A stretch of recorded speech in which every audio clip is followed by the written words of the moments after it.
Juventus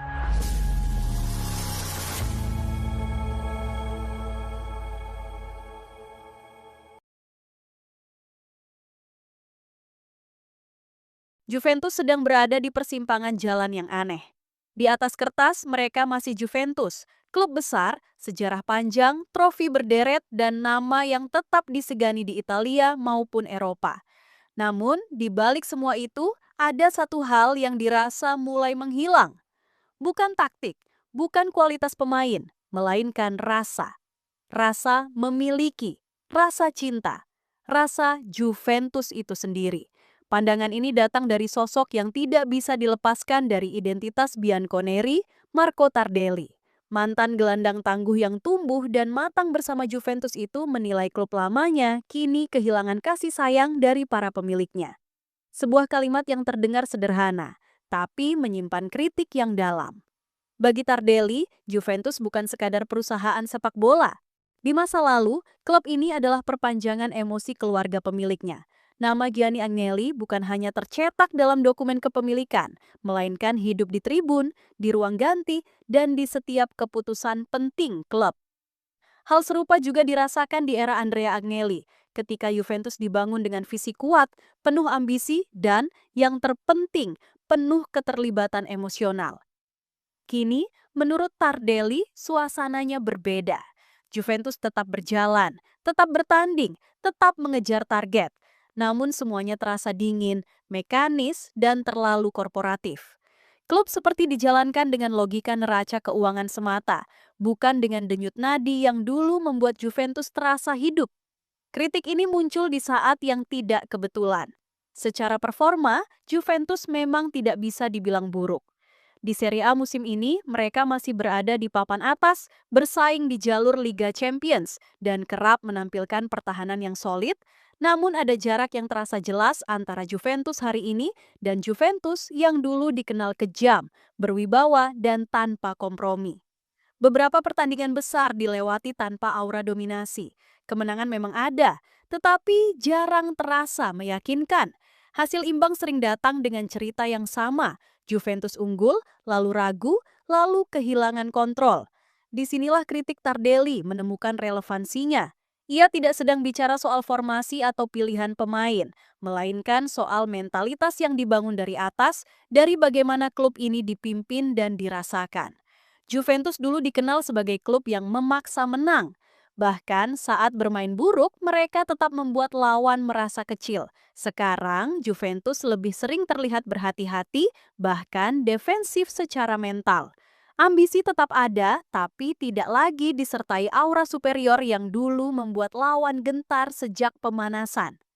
Bagi para tifosi, perubahan ini terasa paling menyakitkan. Mereka masih datang ke stadion, masih menyanyikan chant yang sama, masih berharap pada lambang hitam putih di dada pemain. Namun, ikatan emosional antara tribun dan manajemen terasa semakin renggang. Ketika hasil tidak maksimal, penjelasan terasa datar.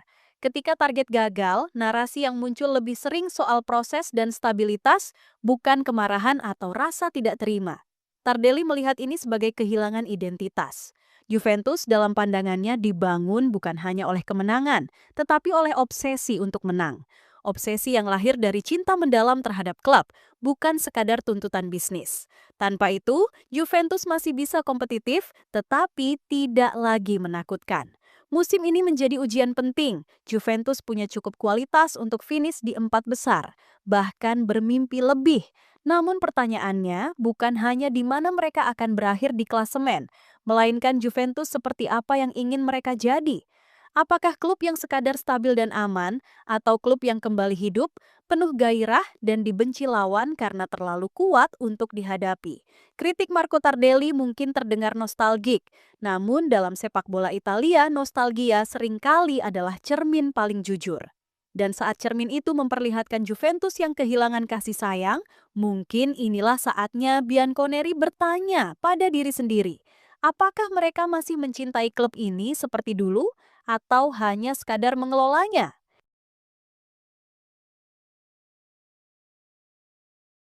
Juventus kembali menjalani malam yang tidak nyaman di Allianz Stadium.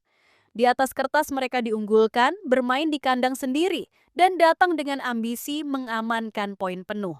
Namun yang terjadi di lapangan justru sebaliknya. Juventus nyaris dipermalukan oleh Lazio sebelum akhirnya selamat lewat hasil imbang yang terasa seperti peringatan keras.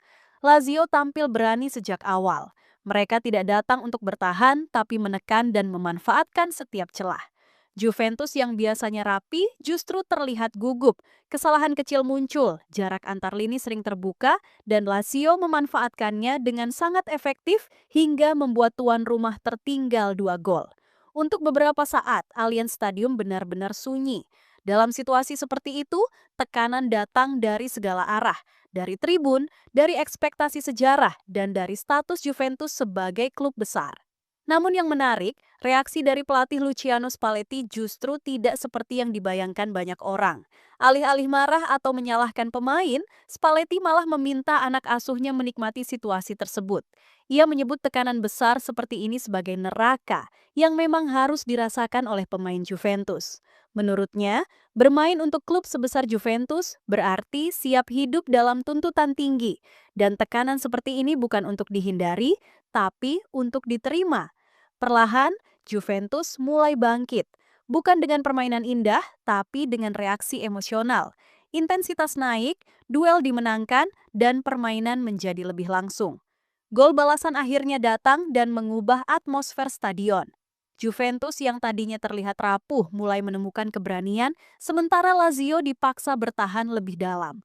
Gol penyeimbang di menit-menit akhir terasa seperti pelepasan napas panjang. Juventus terhindar dari kekalahan memalukan di kandang, meski jelas hasil ini jauh dari kata ideal. Skor akhir mungkin imbang, tapi cerita di baliknya menunjukkan betapa Juventus masih belum stabil. Bagi Spalletti, laga ini bukan sekadar soal 2 poin yang hilang. Ini adalah soal mental.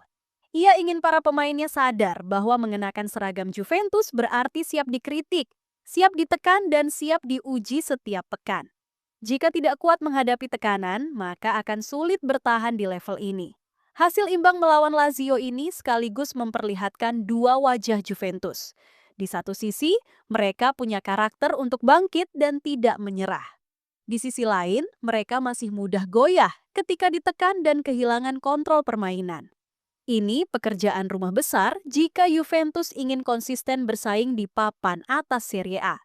Malam itu, Juventus memang tidak kalah, tapi mereka juga tidak benar-benar menang. Yang jelas, pesan Spalletti terdengar sangat tegas. Tekanan adalah bagian dari hidup di Juventus, dan jika ingin jadi tim besar, para pemain harus belajar menikmati rasa tidak nyaman itu.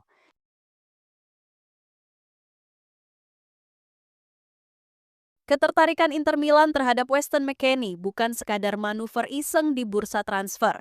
Situasi ini muncul karena ada persoalan nyata di tubuh Juventus. Persoalan yang tidak ada hubungannya dengan performa McKennie, melainkan erat kaitannya dengan kondisi finansial dan arah kebijakan klub. Secara teknis, McKennie justru sedang berada di fase terbaiknya bersama Juventus. Ia konsisten dimainkan, fleksibel mengisi banyak peran di lini tengah, dan kerap menjadi pembeda lewat energi serta agresivitasnya. Namun, ironisnya, performa bagus itu justru membuat proses perpanjangan kontraknya semakin rumit. Masalah pertama adalah struktur gaji. Juventus saat ini sangat berhati-hati menaikkan bayaran pemain. Setelah bertahun-tahun terjebak beban gaji tinggi, warisan era belanja besar dan kontrak mahal, manajemen Juve berkomitmen menekan pengeluaran. McKennie yang kini menjadi pemain inti tentu menginginkan kontrak baru dengan peningkatan gaji signifikan. Disinilah tarik ulur terjadi. Juventus tidak lagi ingin mengulang kesalahan lama, memberi kontrak besar dengan durasi panjang yang kemudian membebani keuangan klub.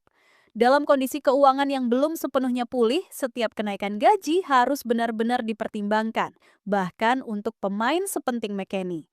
Faktor kedua adalah kebijakan finansial dari pemilik klub, John Elkann, melalui Exor. Juventus kini diposisikan sebagai klub yang harus lebih sehat secara bisnis, bukan hanya kompetitif di lapangan. Targetnya jelas, neraca keuangan stabil, risiko finansial minimal, dan belanja pemain yang lebih terukur. Artinya, Juventus tidak lagi agresif dalam negosiasi kontrak seperti dulu. Jika tuntutan pemain dianggap terlalu tinggi, Manajemen siap mengambil risiko, termasuk risiko kehilangan pemain secara gratis, daripada merusak rencana jangka panjang klub. Masalah ketiga adalah prioritas kontrak lain. Juventus saat ini juga harus mengatur ulang masa depan beberapa pemain muda dan aset penting lainnya. Dana yang tersedia terbatas dan manajemen harus memilih siapa yang benar-benar masuk proyek jangka panjang.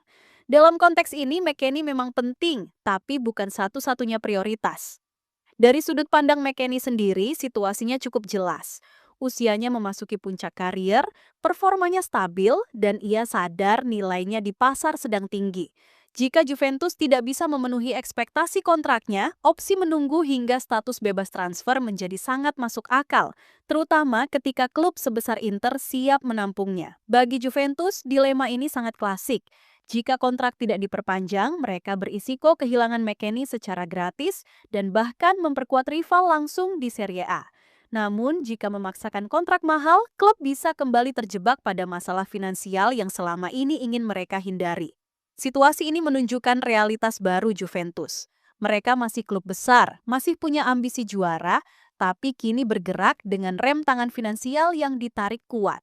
Dalam konteks itu, masa depan Weston McKennie menjadi simbol dilema Juventus modern antara menjaga keseimbangan buku keuangan atau mempertahankan kekuatan di lapangan.